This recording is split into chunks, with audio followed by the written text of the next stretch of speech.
ನಮಸ್ಕಾರ, ನನ್ನ ಯೂಟ್ಯೂಬ್ ಚಾನೆಲ್ಗೆ ಸ್ವಾಗತ. ದ್ವಿತೀಯ PUCಯ ವಿದ್ಯಾರ್ಥಿಗಳೇ, ನಿಮ್ಮ ಪ್ರಶ್ನೆ ಪತ್ರಿಕೆಯಲ್ಲಿ 5 ಅಂಕಗಳ ಹೊಂದಿಸಿ ಬರೆಯಿರಿ ಅನ್ನುವಂಥದ್ದನ್ನು ನೀವು ನೋಡಿರ್ಬೋದು.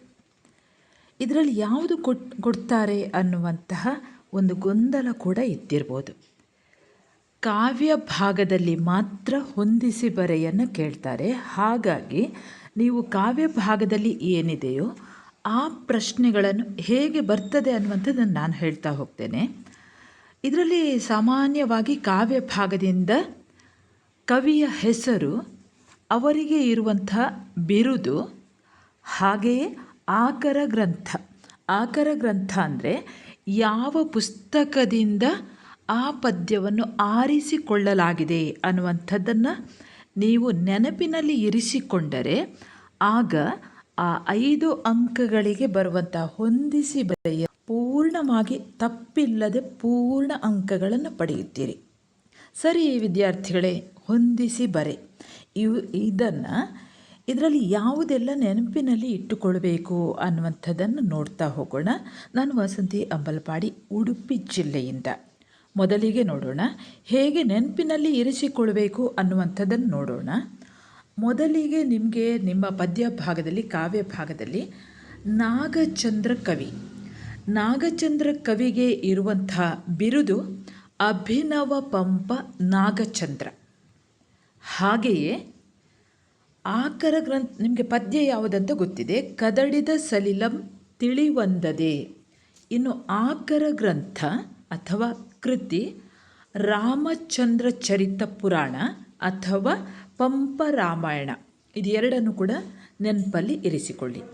ಇನ್ನು ಎರಡನೆಯ ವಚನಗಳು ಬಸವಣ್ಣನವರ ವಚನಗಳು. ಇದರಲ್ಲಿ ಕೂಡಲ ಸಂಗಮ ದೇವ ವಚನಗಳು. ಆಯ್ಕೆ ಮಾಡಿಕೊಂಡಿರುವಂಥದ್ದು ಶಿವಶರಣರ ಸಮಗ್ರ ವಚನ ಸಂಪುಟ. ಇದರಿಂದ ಆ ವಚನವನ್ನು ಆಯ್ಕೆ ಮಾಡಿಕೊಂಡಿರುವಂಥದ್ದು. ಇನ್ನೊಬ್ಬ ವಚನಕಾರ ಉರಿಲಿಂಗ ಪೆದ್ದಿಪ್ರಿಯ ವಿಶ್ವೇಶ್ವರ. ಇದು ಕೂಡ ವಚನಗಳು, ಶಿವಶರಣರ ಸಮಗ್ರ ವಚನ ಸಂಪುಟ. ಇವಿಷ್ಟನ್ನು ನೆನಪಲ್ಲಿ ಇರಿಸಿಕೊಳ್ಳಿ. ಇನ್ನು ಮೂರನೆಯದು ಕುಮಾರವ್ಯಾಸ. ಈತನಿಗೆ ಇರುವಂತಹ ಬಿರುದು ರೂಪಕ ಸಾಮ್ರಾಜ್ಯ ಚಕ್ರವರ್ತಿ. ಪದ್ಯ ಇನ್ನು ಹುಟ್ಟದೇ ಇರಲಿ ನಾರಿಯರು ಎನ್ನವಲು. ಆಕರ ಗ್ರಂಥ ಕರ್ನಾಟ ಭಾರತ ಕಥಾಮಂಜರಿ. ಇನ್ನು ನಾಲ್ಕನೆಯ ಪದ್ಯ ಪುಲಿಗೆರೆ ಸೋಮನಾಥ. ಬಿರುದು ನಿಮ್ಗೆ ಗೊತ್ತಿದೆ, ಏನು ಬಿರುದು ಇದೆ ಅನ್ನುವಂಥದ್ದು ನೋಡಿ. ಹರ ಹರ ಶ್ರೀ ಚೆನ್ನ ಸೋಮೇಶ್ವರ. ಹರ ಹರ ಶ್ರೀ ಚೆನ್ನ ಸೋಮೇಶ್ವರ. ಪದ್ಯದ ಹೆಸರು ಪಗೆಯಂ ಬಾಲಕನೆಂಬರೆ. ಆಕರ ಗ್ರಂಥ ಸೋಮೇಶ್ವರ ಶತಕ. ಇನ್ನು ಐದನೆಯದು ಪುರಂದರದಾಸರು. ಬಿರುದು ಪುರಂದರ ವಿಠಲ ಅಥವಾ ಅಂಕಿತನಾಮ ನಿಮ್ಗೆ ಗೊತ್ತಿರ್ತದೆ, ಪುರಂದರ ವಿಠಲ. ಪದ್ಯದ ಹೆಸರು ಜಾಲಿಯ ಮರದಂತೆ. ಪುರಂದರ ಸಾಹಿತ್ಯ ದರ್ಶನ. ಅಲ್ಲಿ ಸಾಹಿತ್ಯ ಅಂತ ಆಗಿದೆ, ಸರಿ ಮಾಡಿಕೊಳ್ಳಿ, ಸಾಹಿತ್ಯ ದರ್ಶನ. ಇನ್ನು ಜನಪದ ಗೀತೆ, ಜನಪದರು. ಇದಕ್ಕೆ ಯಾವುದೇ ಅಂಕಿತನಾಮ ಅಥವಾ ಬಿರುದುಗಳು ಇಲ್ಲ. ಹಬ್ಬಲಿ ಅವರ ರಸಬಳ್ಳಿ.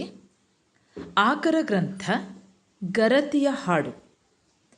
ಹಾಗೆಯೇ ದಾರಾ ಬೇಂದ್ರೆ, 7ನೆಯ ಕವಿ ದಾರಾ ಬೇಂದ್ರೆ, ಇವರಿಗೆ ಇರುವಂತಹ ಬಿರುದು ವರಕವಿ. ಹಾಗೆ ಕವನದ ಕವಿತೆಯ ಹೆಸರು ಬೆಳಗು ಜಾವ.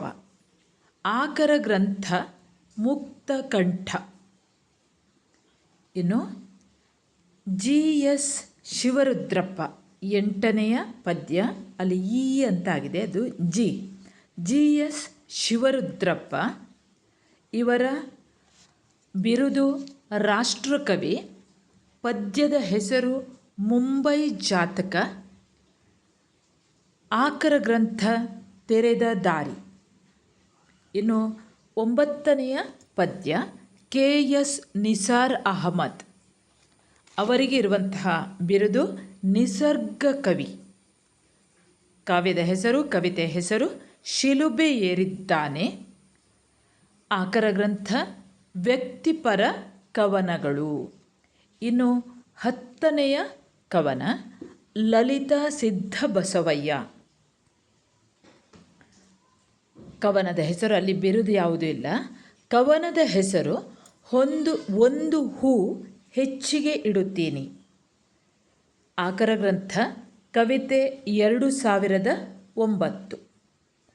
ಇನ್ನು 11ನೆಯ ಕವನ ಟಿ ಯಲ್ಲಪ್ಪ ಅವರಿಗಿರುವಂತಹ ಬಿರುದುಗಳು ಯಾವುದೂ ಕೂಡ ನೆನಪಿನಲ್ಲಿ ಇರಿಸಿಕೊಳ್ಳಬೇಕಾದಂತಹ ಅಗತ್ಯ ಇಲ್ಲ. ಕವಿತೆಯ ಹೆಸರು ಹತ್ತಿ ಚಿತ್ತ ಮತ್ತು. ಆಕರ ಗ್ರಂಥ ಚಿಟ್ಟೆ ಮತ್ತು ಜೀವಯಾನ.